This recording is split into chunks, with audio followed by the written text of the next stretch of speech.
certo?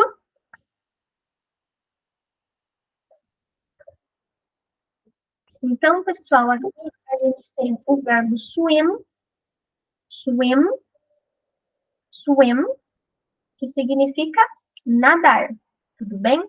Vamos lembrar que essa letra W, letra U, né? A gente vai ler como se fosse a nossa letra U, tá? Toda vez que a gente vê a letra W em inglês, a gente vai lê-la como se ela fosse a nossa letra U, tudo bem? Então, aqui, pessoal, a gente tem um exemplo no presente.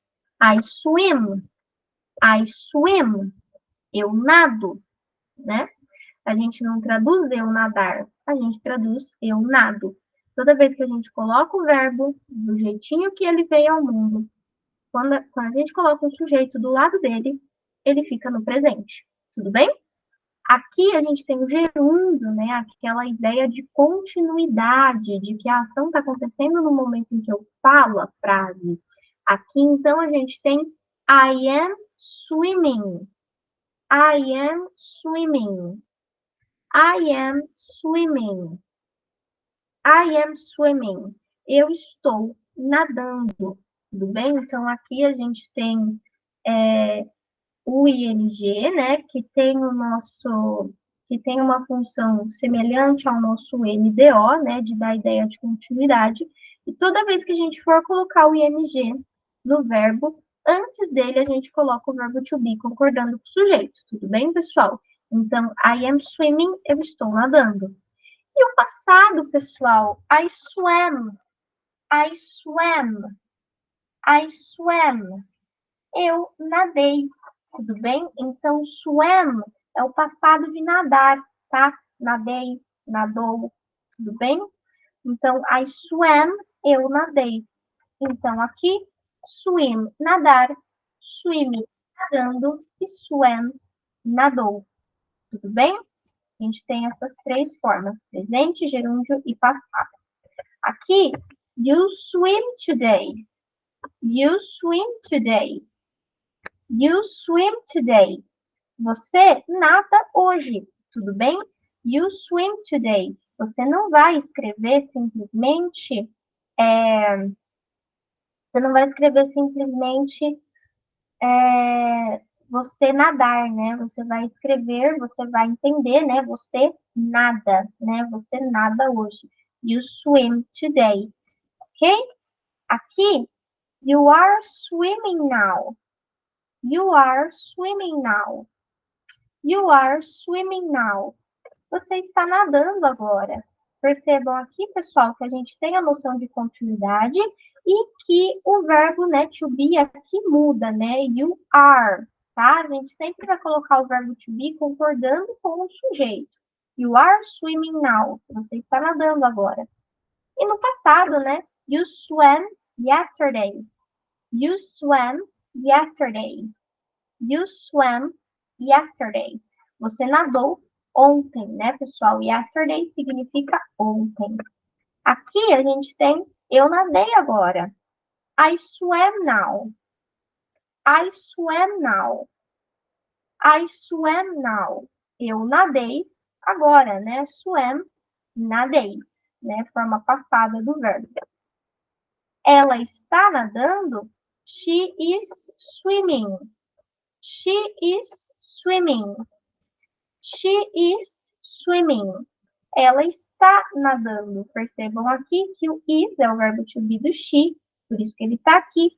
E o swimming com ing aqui no final do verbo, tudo bem? Nesse caso, percebam que antes de colocar o ing, a gente tem que dobrar a letra M, tudo bem? Então, coloca outra letra M e depois o ing, certo?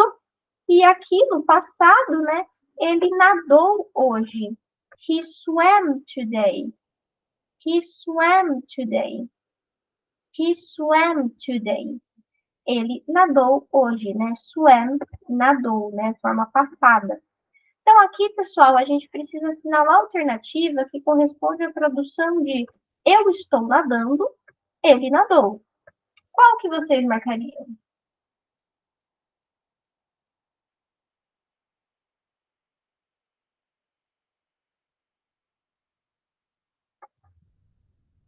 Vamos conferir, pessoal? Letra A. I am swimming. He swam. I am swimming. He swam.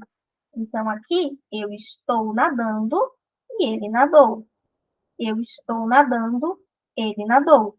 I am swimming, he swam. Tudo bem? Então, aqui, né, a gente tem o eu estou nadando, né? I am swimming, né? Colocando ing. Ele nadou, he swam. Pessoal, swam é a única forma passada do verbo swim, tudo bem? Essas formas aqui, né, swim, não existem, tudo bem? Então, essas formas aqui não existem. Para passado, sempre vai ser o swam, certo? Dúvidas, pessoal?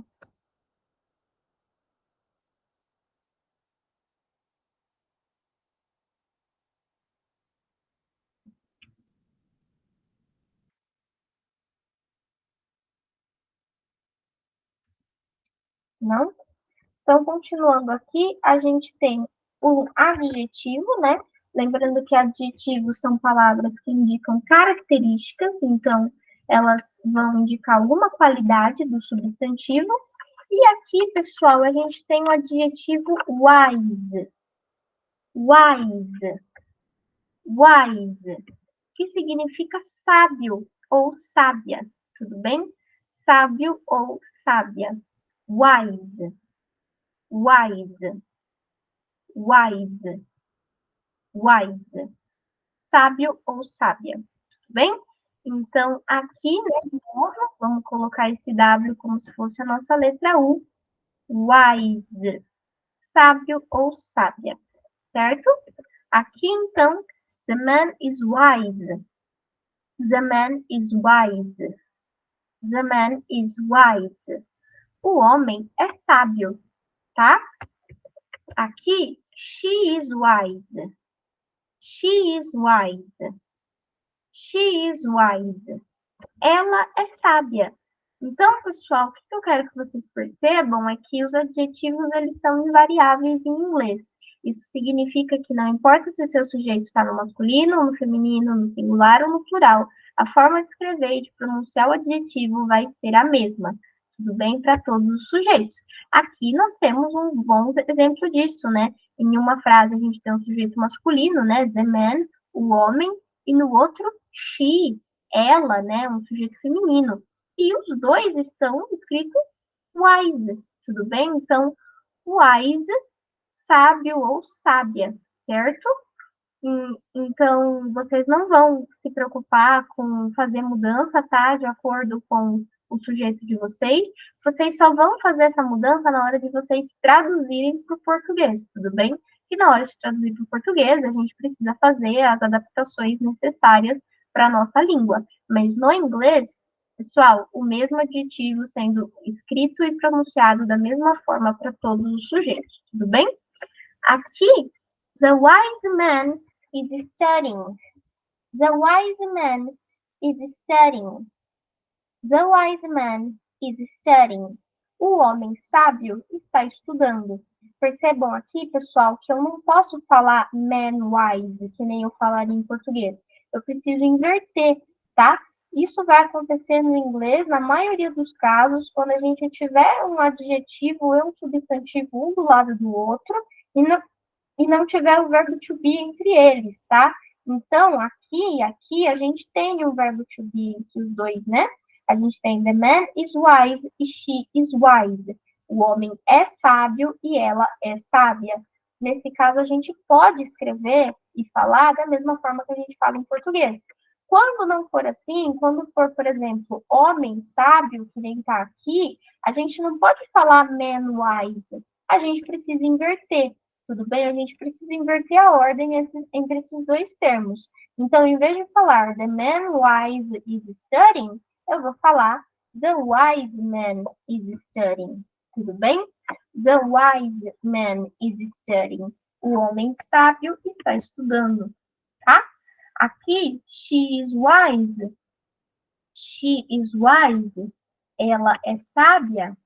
Aqui, né, outro exemplo em que a gente precisa inverter a ordem. The wise woman is working. The wise woman is working. The wise woman is working. Então, a mulher sábia está trabalhando. Tudo bem? A gente não fala mulher sábia, a gente não pode falar woman wise. A gente fala wise woman. Tudo bem? A gente inverte a ordem. Belezinha? Então, aqui a gente precisa assinalar a alternativa que corresponde à tradução de a mulher sábia está aqui.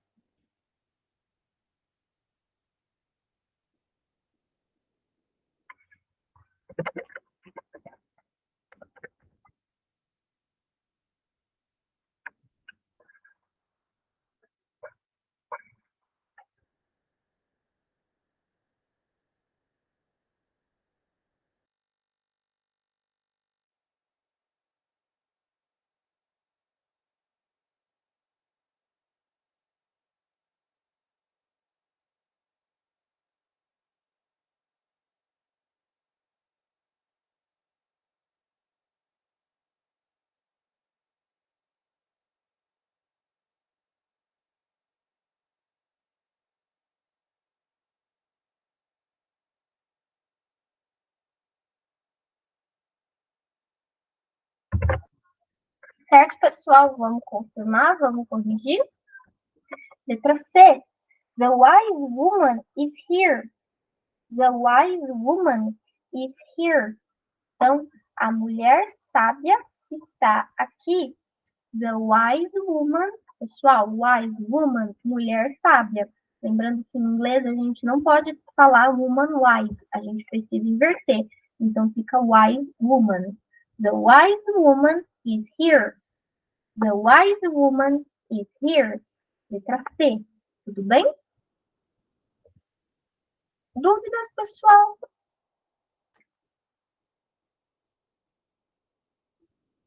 Tudo certo?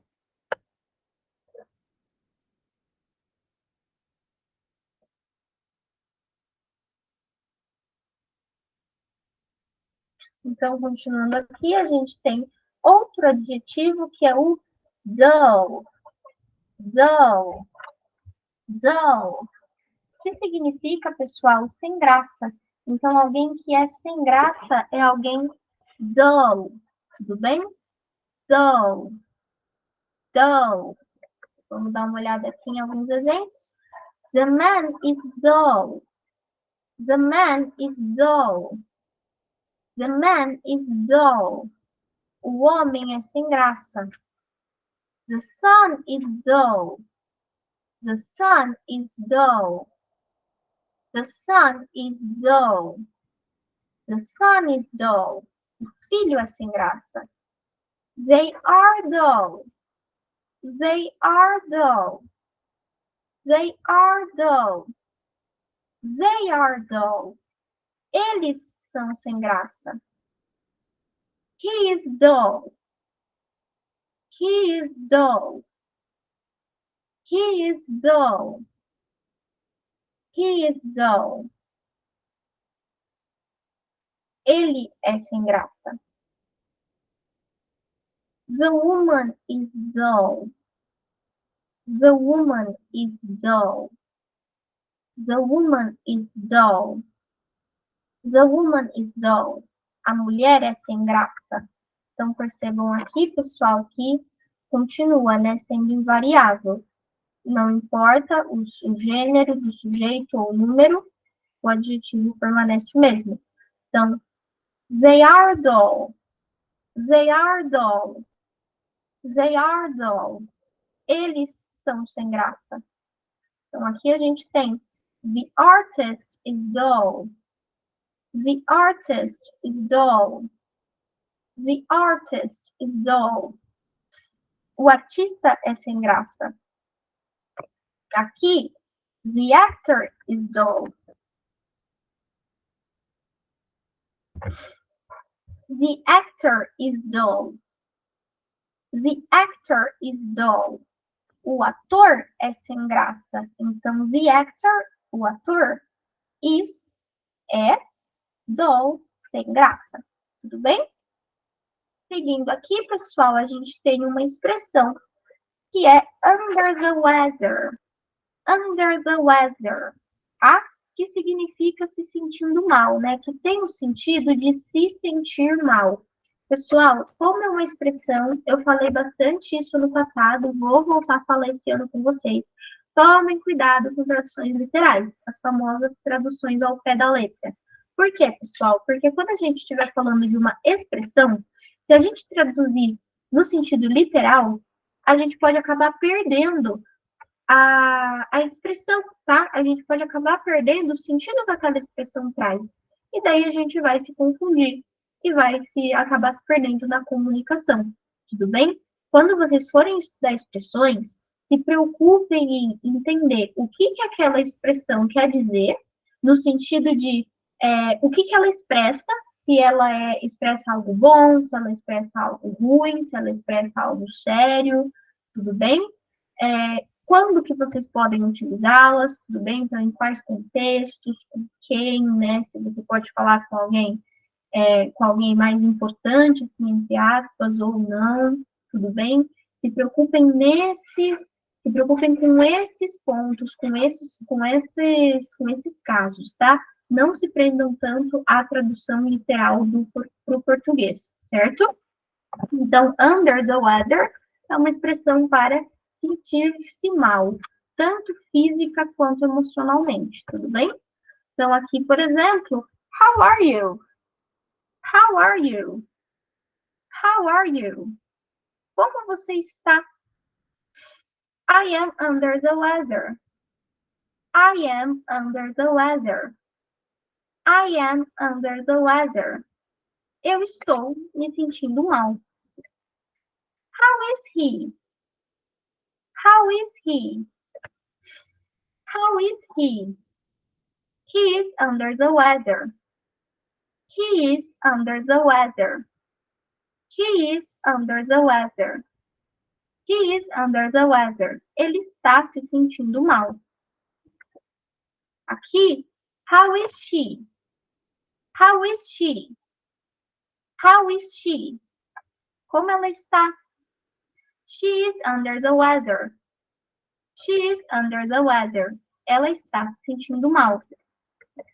How are they? How are they? How are they? Como eles estão? They are under the weather. They are under the weather. They are under the weather. Eles estão se sentindo mal. E aqui, how are we? How are we? How are we? Como nós estamos? We are under the weather. We are under the weather. We are under the weather. Nós estamos nos sentindo mal. Tudo bem? Então, under the weather, uma expressão para sentir-se mal. Tanto no sentido físico, né? No sentido de você estar doente, quanto no sentido emocional, de você estar triste, de você estar magoado. Belezinha, pessoal? Alguma dúvida?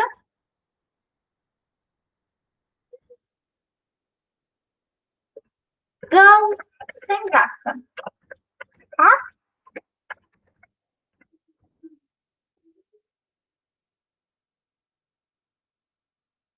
Sim, precisamos inverter o verbo e o sujeito para fazer perguntas. Então, aqui, por exemplo, a gente tem o verbo to be antes do nosso sujeito. Então, how, né, que é a nossa a nossa pergunta de WH, né, que indica como. Are we? Nós estamos. How is she?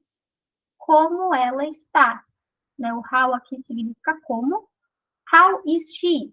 Como ela está? A gente não pergunta how she is, a gente pergunta how is she. Então, a gente sempre inverte o verbo to be com o sujeito na hora de fazer pergunta, beleza? Aqui, pessoal, a gente tem outro verbo que é o verbo remember. Remember. Remember. Que significa lembrar. Então, remember, lembrar. Então, aqui, I remember. I remember. I remember. Eu lembro, eu me lembro. É claro que a gente não vai falar eu lembrar, né? A gente fala eu me lembro. Colocou o sujeito do lado do verbo, colocou o verbo no presente. I am remembering. I am remembering. I am remembering. Eu estou lembrando. Eu estou me lembrando, tá? Então, de novo aqui o gerúndio, né? O ing com o NBO, dando a ideia de continuidade. Antes dele, o verbo to be aqui, tudo bem? I am remembering. Eu estou lembrando. E aqui, I remembered. I remembered. I remembered. I remembered. Eu me lembrei, tá? Então, eu lembrei, eu me lembrei. I remembered, tá? Remembered, passado de lembrar. Então, remember, lembrar. Remembering, lembrando. Remembered, lembrou. Tudo bem? Então, presente, gerúndio e passado. Tudo bem? Então, aqui, por exemplo, you remember Beatles.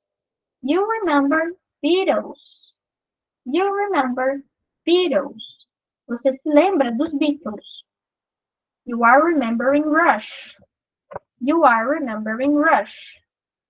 You are remembering Rush. Você está se lembrando do Rush.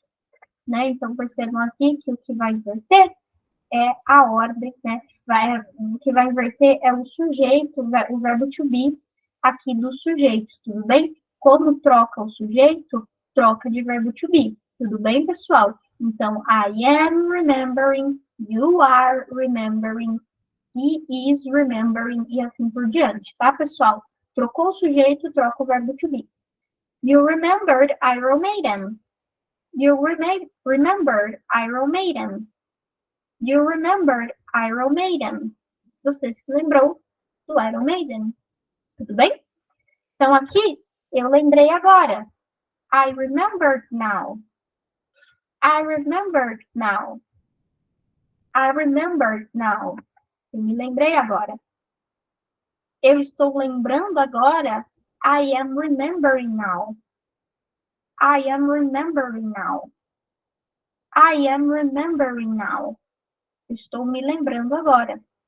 E aqui, pessoal, a gente tem, né, nesse brasão, forever remembered, para sempre lembrados. Então, remembered também pode ser lembrado, no sentido de que alguém é lembrado ou alguma coisa lembrada. Então, por exemplo, quando eu coloco we will be remembered, we will be remembered, we will be remembered, nós seremos lembrados, tudo bem? Então, esse remembered também pode ser um adjetivo, tá? Então, aqui, forever remembered, para sempre lembrados. Aqui, we will be remembered, do jeito que eu coloquei no chat, nós seremos lembrados, né? Nós vamos ser lembrados, tá? Daí não é um verbo, é um adjetivo, tudo bem? No caso de nomes, nós não vamos traduzir, tudo bem? Nomes próprios de pessoas, de lugares, de lojas, a gente não costuma traduzir, tudo bem?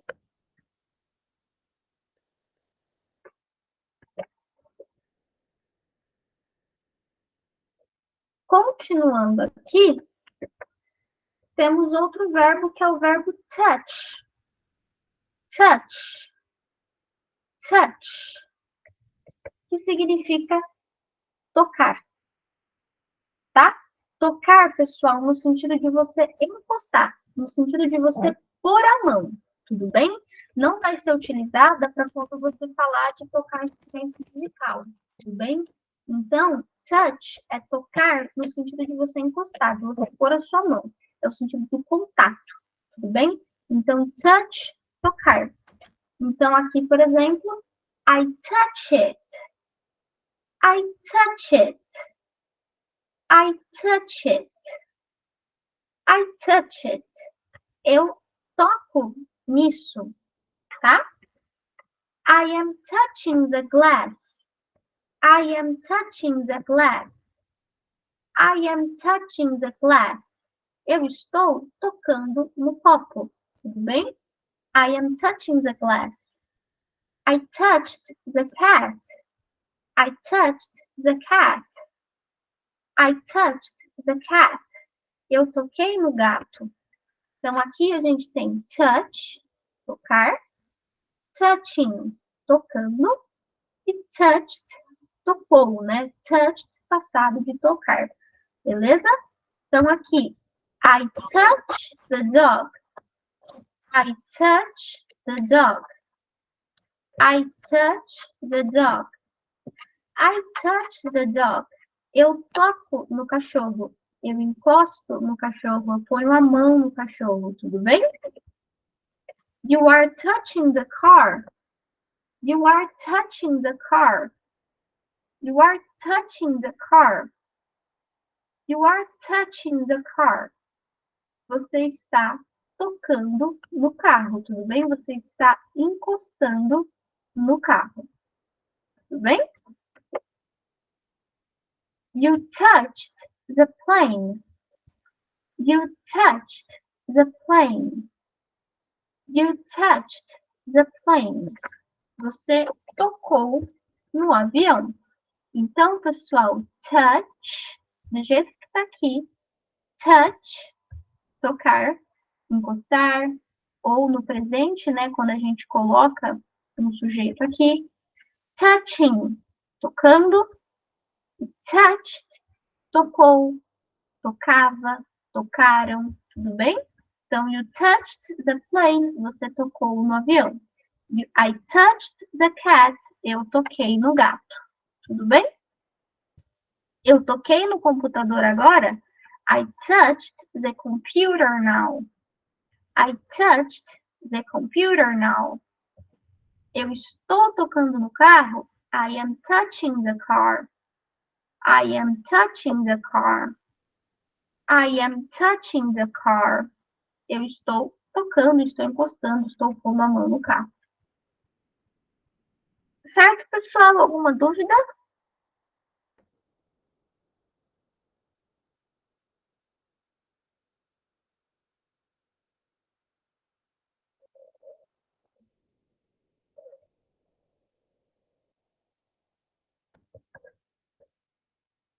Ok. Então, continuando aqui, uma expressão. The ball is in your court. The ball is in your court. Quando a gente vai utilizá-la, pessoal? Quando a gente quiser falar que algo está sob sua responsabilidade, né? No caso, você fala para alguém que alguma coisa está sob a responsabilidade dela. Então, aqui, por exemplo, I need help. I need help. I need help. Eu preciso de ajuda. The ball is in your court. The ball is in your court. The ball is in your court. É a sua responsabilidade. I do not know what to do. I do not know what to do. I do not know what to do. Não sei o que fazer. The ball is in your court. The ball is in your court.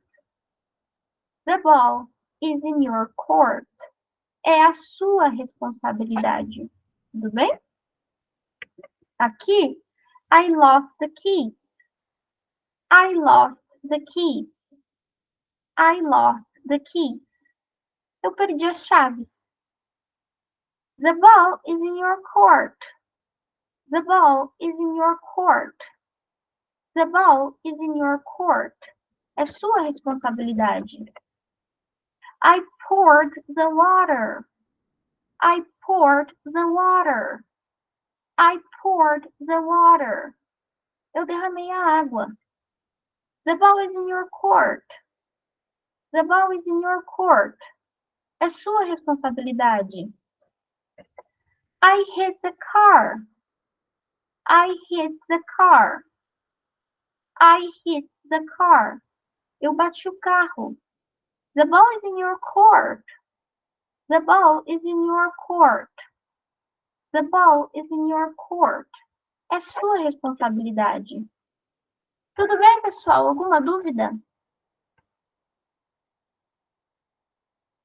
Responsibility é responsabilidade, tá? A gente tem a expressão the ball is in your court para falar sobre sua responsabilidade, tudo bem? The ball is in your court é uma expressão que tem esse sentido de falar que está sob sua responsabilidade. Agora, é claro que você pode falar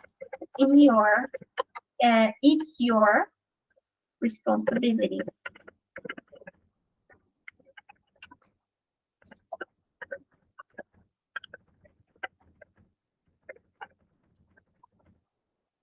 Tá? Essas expressões têm o mesmo sentido.